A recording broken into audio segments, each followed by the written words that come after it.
Bonjour, je suis Sandrine Saliba et je voudrais aujourd'hui vous parler des 4 types d'accompagnement qui peuvent être utilisés par le coach professionnel pour servir son évolution personnelle et professionnelle. Je fais référence à la supervision de coach, le mentoring de coach, l'intervision de coach et également le coaching de coach. Ces 4 termes à la frontière les uns des autres sont parfois un peu confus. Je vous propose une définition de chacun pour vous y retrouver. L'intervision de coach, tout d'abord, consiste à partager ses cas clients, ses doutes ou ses difficultés professionnelles et personnelles avec un pair, généralement de niveau équivalent au nôtre. C'est une forme d'échange gratuit de bons procédés.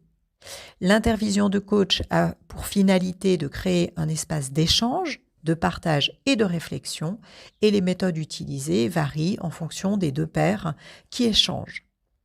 Il permet notamment aux coachs professionnels qui se lancent dans l'activité de rester en contact avec un pair et de pouvoir favoriser sa réflexion à moindre coût. Pratiquer l'intervision de coach est possible avec des membres de sa formation ou des collègues que l'on rencontre au gré d'événements professionnels. C'est bien sûr une personne avec qui on doit se sentir en confiance pour amener à tour de rôle ses préoccupations personnelles sur son business, par exemple, ou ses cas clients, en s'assurant évidemment de ne partager aucune information qui pourrait permettre d'identifier le client.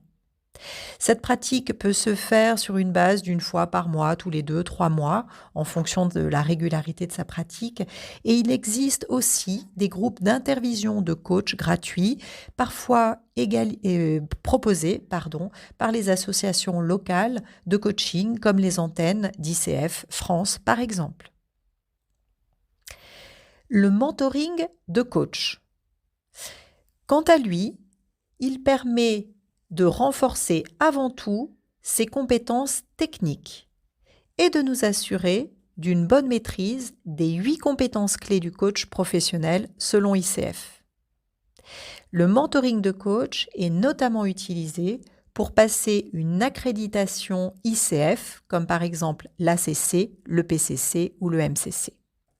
Il s'agit ici bien sûr d'une relation payante entre un coach professionnel et un coach mentor qui doit avoir davantage d'expérience professionnelle que le coach mentoré. La posture du mentor de coach est plus celle d'un expert qui va nourrir et apporter essentiellement des réponses à des questions du type « Comment dois-je faire quand ?» Il n'existe pas de certification de mentor de coach. En revanche, ICF propose une formation à la maîtrise des marqueurs comportementaux qui pour autant n'est pas obligatoire. Toutefois, les compétences nécessaires pour être mentor de coach est une parfaite maîtrise des 8 compétences et des 52 marqueurs PCC. Le mentor de coach doit également parfaitement maîtriser et pouvoir expliquer la logique du QCM à passer pour les accréditations. ICF définit le mentoring de coach comme une relation de soutien professionnel visant à obtenir et mettre en évidence les niveaux de compétences de coaching selon le niveau de certification souhaité par le coach. Je vous propose maintenant d'aborder les nuances avec le coaching de coach, qui est également une belle technique pour progresser. Le coaching de coach peut réunir 2 professionnels de niveau équivalent ou pas, mais pour autant, il reste une séance de coaching classique tant dans sa méthodologie que dans sa finalité et dans la posture du coach de coach. Comme dans toutes les séances de coaching, il y a un objectif de séance SMART qui est contractualisé, il y a une prise de conscience suscitée par une posture non inductive du coach de coach et un plan d'action précis avec lequel le coach qui se fait coacher repart. La principale différence tient au fait de la position basse du coach de coach et surtout à sa boîte à outils. Dans ce type de relation, il n'y a pas, contrairement à la supervision par exemple, de partage d'expérience de la part du coach, Et par ailleurs, le coach de coach ne formule pas d'hypothèses issues des différentes méthodes que nous utilisons en supervision, telles que la recherche de résonance, de reflets systémiques, de phénomènes de contre-transfert, etc. Les compétences mobilisées par le coach de coach sont purement celles du référentiel de coach, c'est-à-dire les 8 compétences d'ICF. Et elles sont par conséquent très différentes des compétences demandées à un superviseur de coach que nous allons maintenant décrire. Alors la supervision de coach, qu'est-ce que c'est ?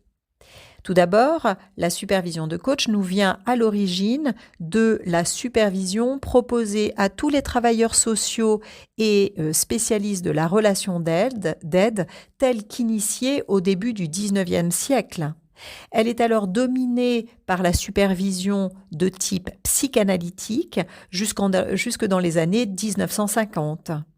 Progressivement, les techniques s'enrichissent avec l'arrivée des psychothérapies humanistes et systémiques, puis de diverses approches de l'analyse des pratiques.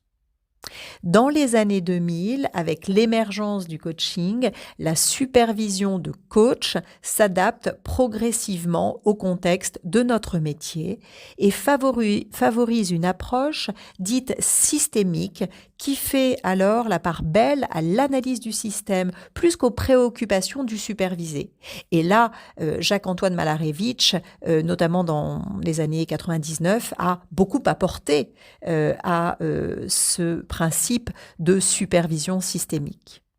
Selon ICF, la supervision de coach est définie comme l'interaction qui se produit quand un coach rapporte ses expériences de coaching auprès d'un superviseur de coaching afin d'engager avec lui un dialogue réflexif et un apprentissage collaboratif pour le développement et le bénéfice du coach, mais aussi de ses clients. Développer sa conscience de soi pour permettre une véritable élévation personnelle et professionnelle du coach, telle est donc la principale finalité de la supervision de coach. Comme le mentoring de coach, la supervision de coach permet aussi d'affiner son geste professionnel en renforçant ses compétences techniques et aptitudes professionnelles. Elle va cependant beaucoup plus loin et au-delà de cette fonction, en assurant notamment un soutien émotionnel du coach quand il est affecté personnellement par l'exercice de sa fonction. Par exemple, un client perdu ou un client avec qui la relation se passe mal. Elle vise aussi à résoudre des situations techniques, professionnelles ou des dilemmes éthiques complexes. La notion d'éthique est au cœur de la supervision. Par exemple, apprendre par son donneur d'ordre qui nous demande de garder le secret que son client va être licencié. Que faisons-nous de cette information? Comment devons-nous nous comporter? Et enfin, elle permet de comprendre comment son être profond impacte sa pratique professionnelle. Par exemple, en étant plus en conscience de ses biais cognitifs, de sa manière de gérer les contre-transferts, des résonances, etc. Les différences fondamentales tiennent également à la méthode et à la posture qui sont très différentes de celles utilisées en mentoring de coach ou encore en coaching de coach. À partir d'une demande explicite formulée par le coach supervisé, la méthode de supervision de coach consiste à croiser un certain nombre d'hypothèses entre le coach supervisé et le superviseur de coach, en s'appuyant sur une multitude de corpus théoriques propres au background de chacun, comme par exemple l'analyse transactionnelle, la systémie, la gestalt, la psychothérapie, ça peut être de la théorie des organisations de Berne, de la psychanalyse, etc., etc. Le superviseur de coach est ainsi formé à porter un regard holistique pour élaborer ses hypothèses. L'analyse des systèmes est particulièrement utilisée par le superviseur de coach pour alimenter la réflexivité du coach professionnel. En supervision de coach, la parité s'exerce dans le sens où superviseur de coach et supervisé peuvent être de même niveau, voire même l'un peut avoir plus d'expérience que l'autre. Le supervisé peut, par exemple, mieux maîtriser certains corpus théoriques mal connus de son superviseur. Une des différences tient enfin aux compétences spécifiques du superviseur de coach. La plupart des fédérations professionnelles ont établi à travers le monde un référentiel de compétences spécifiques pour le métier de superviseur de coach et exigent que celui-ci ait suivi une formation et soit certifié superviseur de coach. Au moment où je réalise ce blog, en mai 2024, ICF n'a pas encore établi ce référentiel de compétences et est en train de statuer sur ses propres critères. Cela permettra de mieux dessiner les contours des compétences que le superviseur de coach doit maîtriser et de professionnaliser encore ce métier qui est relativement récent. Comme le métier de coach professionnel il y a quelques années, le métier de superviseur de coach se régule, se structure et permet ainsi aux coachs professionnels superviser de plus en plus de professionnalisme. La supervision de coach peut se faire de manière individuelle ou en groupe, tous les 1 à 3 mois, en fonction de la régularité de sa pratique. Ainsi, la fédération EMCC, le Conseil européen du coaching et du mentorat, préconise une séance de supervision, soit en cas de difficultés particulières, soit à peu près toutes les 35 heures de séance de coaching avec ses clients, et à minima 3 fois par an. En résumé, pour une demande à peu près similaire, voici les différentes manières d'y répondre selon la posture de mentor de coach ou de superviseur de coach. Imaginons une demande du type « Je ne sais plus comment faire progresser ce client ».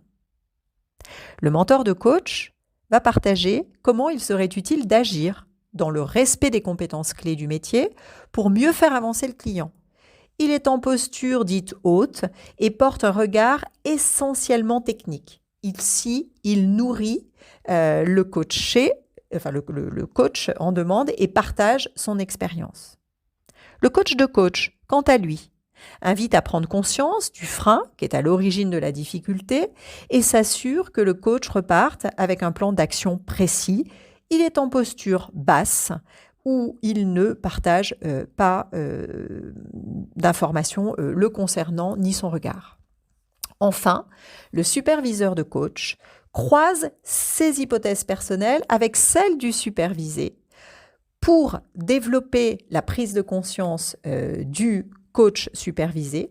Pour cela, il s'appuie, selon la situation, sur un ensemble de méthodes, comme la systémie, la T, la psychanalyse, etc., et un ensemble d'outils spécifiques à la supervision de coach qui vont permettre de démêler tout type de problématiques, du conflit éthique jusqu'à un problème identitaire ou un souci technique. Le superviseur de coach partage également son expérience de coach professionnel au besoin et le coach supervisé va repartir avec une meilleure conscience de soi, comme par exemple sa manière de gérer les résonances, sa manière de gérer les transferts de son client, peut-être prendre conscience d'un reflet systémique qui s'est produit dans sa séance de coaching qu'il n'avait pas noté, etc.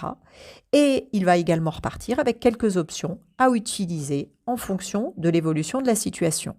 Le superviseur ici est en posture de parité. Si vous souhaitez avoir davantage d'informations, n'hésitez pas à consulter notre blog. Je vous remercie.